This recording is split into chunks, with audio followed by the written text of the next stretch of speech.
Master Jet, is it legal na i-require po ng isang PLI na pabayaran in full payment ang remaining balance ng isang teacher bago mag-resign? So, ako po yung tinatanong. So, ito po yung opinion ko tungkol po dito. Hindi po ako familiar sa lahat po ng mga batas dyan. Pero ito po kasing ating loan with the private learning institutions being personnel of DepEd ay covered doon po sa agreement ni DepEd at ni PLI kung saan tayo po ay nakinabang bilang mga empleyado. Meron pong specific na rate ng interest and charges and everything para po sa ating loan dahil po sa agreement ni DepEd at ni PLI. Exclusive po yun para sa mga DepEd personnel. Ngayon, kapag tayo po ay nag-resign, tayo po ay separated na from DepEd. So, hindi na po tayo maging covered doon sa agreement ni DepEd at ni PLI.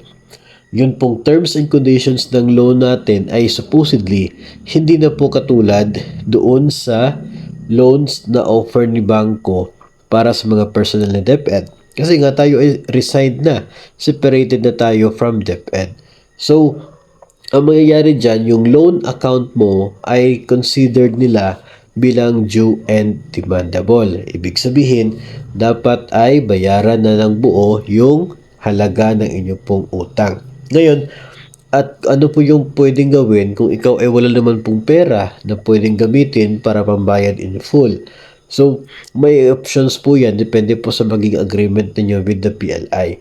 Ang bangko, hindi lamang po DepEd yung pinapautang.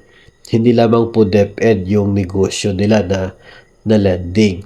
Meron po silang mga regular na pagpapautang dyan para po sa mga regular people, no? Regular na mga tao.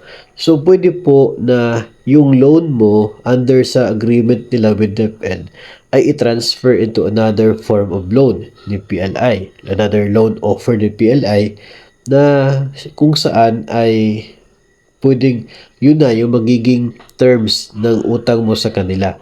So, depende po yun kung ano po yung mga loan products ni bangko. Pwede pong maging option yun. Kung hindi po talaga sila papayag na hindi mo bayaran in full, agad-agad lahat ng balanse ng loan mo.